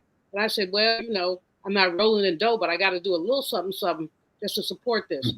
However, there are all kinds of things going on with Fanbase. And as an investor, I feel like I'm kind of ignorant. I really don't know what all is going on and how I can maximize my visibility through using Fanbase. Could you give me some suggestions, or is there a newsletter that you have? So if you are an investor, you should get an investor newsletter at all times, number one. Two, when you invest in Fanbase, your shares are held in your Start Engine account. So when you go to startengine.com/Fanbase to invest, that is the custodian of your shares. We do the raise through Start Engine. So you can always check on your stock there. So if you have any updates, any questions, you can go through Start Engine. But once you become an investor, you get an investor newsletter. On top of that, you have an audio town hall. I've never received an investor newsletter, but I know y'all took my money. Not y'all took my money, but I invested my money. I know I did that because it came out of my account. I can see it, but I've never seen a newsletter. Yeah, so you should hit support@fanbase.app to be part of the newsletter. And then we also do an investor town hall and audio room. So Fanbase has audio chat, like Clubhouse and X Spaces. And so we have a Tuesday town hall every Tuesday where we talk about what's going on with the raise and the progress that we made. And so I think those are the really important things that when you invest in Fanbase, it's like a 5-step process. The first thing is you go to startengine.com/Fanbase to invest. That's the first thing. You make an account. Two, when you invest your money remains in escrow, which means we don't have it and you don't have it. And then they do a compliance check. Once that happens, you'll get an email, confirmation email to confirm your investment. And then your investment's confirmed. Then your money goes into a disbursement queue for us to put in our account. Once that money hits our account, you are a Fanbase investor. But I repeat, consider Start Engine as the wallet for your shares, for your stock, right? And we actually post updates on the Start Engine page. If you even scroll down to the bottom of the Start Engine page, you'll see updates that we do multiple times a week. But also, as an investor, you should absolutely be part of that email. So if you're not, email support@fanbase.app. And then join the town hall, the audio town hall inside the app every Tuesday at 5 p.m. Yeah, no doubt. Juliana, we'll talk afterwards. I'll make sure how you get hooked up because I get all the newsletters and all of that. So we'll make sure we get that taken care of. Joe, final question. Glad to see you here again, Brother Hayes. I'm an investor as well. What's the easiest way people can find out information about the content migrator and things like that? Like, because those of us that aren't super techies, you know how we take a picture and then we want to take the picture, link it, put it on IG, put it on X or Y or Z, but maybe we don't see Fanbase right away like that on our phone. Well, what are the ways for us to learn how to use and integrate Fanbase so that it's just as easy for us, not only in actuality, but in perception, for us to use it and maximize it just like it is for the other apps? So, well, in settings, you can always, the content migration part of Fanbase is in settings. You go to the settings inside your app, and it'll say import from Instagram or TikTok to bring your content over. That's extremely important because, again, it puts your content in a place where people can tip it. We have people that join Fanbase, they make a couple of dollars, few dollars the first couple of hours they're on the platform because people are actually tipping them for their content. They're giving this thing called love. So on Fanbase, you can like posts for free if you on any platform, but you can also tip content, which is called love. And so when you tip that content, you give that person half a penny, and people buy that love in our subscription store. And that love, the only thing you can do with love is give it to someone else. And people are very, very transactional on the platform. And so people are, tipping and showing people love and being very transactional. So that's one way, like I said, to import your content. The best practices I would say is importing your content, make sure that you have a profile picture up, and then start going around and really explore the parts of the app. Fanbase has 6 content formats, right? So we have posts, which are stories and videos. We have live, we have audio chat, we have stories, we have short form video, which is like TikTok, we call Flicks, and we have long form video called Fanbase Plus, which is like YouTube. And so all of those together create the ecosystem of Fanbase, which anybody can monetize from day one, but you can also be entertained, connect with friends, create content, post content. And I think that we have no tech infrastructure that we own. These platforms are very vulnerable, and they really don't exist without a lot of the things that the Black community provide and young people provide. And we've seen how we get treated on these platforms. One, just the way that we get treated. And then 2, the instability that's in the market. Like TikTok could literally go away. And there have been a lot of people making videos on TikTok about how they can import their content to Fanbase and do so. But what I want to stress again one more time is we are in the holiday season. It is a couple of days before Christmas. People are going to get money for Christmas, or people are looking for Christmas gifts to buy. I'm telling you right now, 32,000 people, investing the minimum of $399 allows us to close this raise. And what I mean by that is the money that we raise with Fanbase allows us to build a product faster. I can build anything. If people that have used Fanbase know how awesome it is, but it gives us the ability to close the gap in between these platforms that are very vulnerable right now. And investing is something that we're going to have to do. You cannot save your way to wealth. You cannot save your way to wealth. They're going to push gambling commercials in front of your eyes. They're going to tell you to use these betting apps. They're going to tell you to play the lottery, but no one's going to tell you to invest, right? No one's going to tell you, look, investing is what we have to do. So go to startengine.com/fanbase and invest in Fanbase today. If not buying shares for you, buy shares for your kids, your grandkids, your relatives, your friends. But I really want to close this raise as fast as I can, because there's a lot on the line. And again, there's a 7th content format that people have asked for that we talked about and spoke that we're going to build in 2025 called Spark. And Spark is our version of Twitter. So Black Twitter's never had a home, and we can build that. We're going to build Spark in 2025, which is our version of Twitter. So this is the call. Like I said, people, this is the end of the year. I know the gift giving is going to be going crazy, and millions of people watch Roland Martin. And in the Black community, there's 48 million Black people in the United States of America. I'm looking for 32,000 Black, the 48 million, to be investors and own part of this platform for $399. That's it. That's the Christmas gift that I've been looking for. That's the Christmas gift that I want, is I want to be able to, we ride the success of Fanbase to the top. We have equity in these platforms. We make billion-dollar companies, and Fanbase is not going to stop. We have close to 1 million users on Fanbase. Our MAU is over 400,000. We're generating revenue. It's a lot involved. And so I just want to make sure that 2025 is a signature moment for the platform where we scale.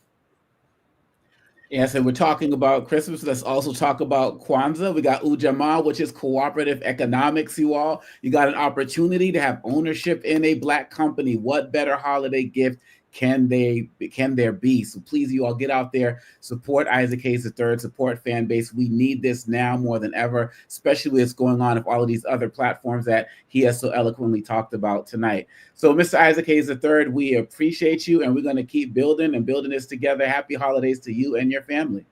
Happy holidays to you. Thank you. There is no more DEI. It's WEEI. We have to support each other and invest. So startengine.com/Fanbase. Thank you all. I love that. WEEI. Thank you so much. Thank you so much. And that's going to do it for Roland Martin Unfiltered. I want to thank Joe and Julian and Mustafa, the panels tonight, for joining us. And please, y'all, always follow us on the Black Star Network. Catch us for another show. We are here for y'all. We are here for the people. I will see you next time. Holla. Peace. Folks, Black Star Network is here. I'm real revolutionary right now. Support this man, Black Media. He makes sure that our stories are told. Thank you for being the voice of Black America, Roland. I love y'all. momentum we have now. We have to keep this going. The video looks phenomenal. See, there's a difference between Black Star Network and Black-owned media and something like CNN. You can't be Black-owned media and be scared. It's time to be smart. Bring your eyeballs home. You dig?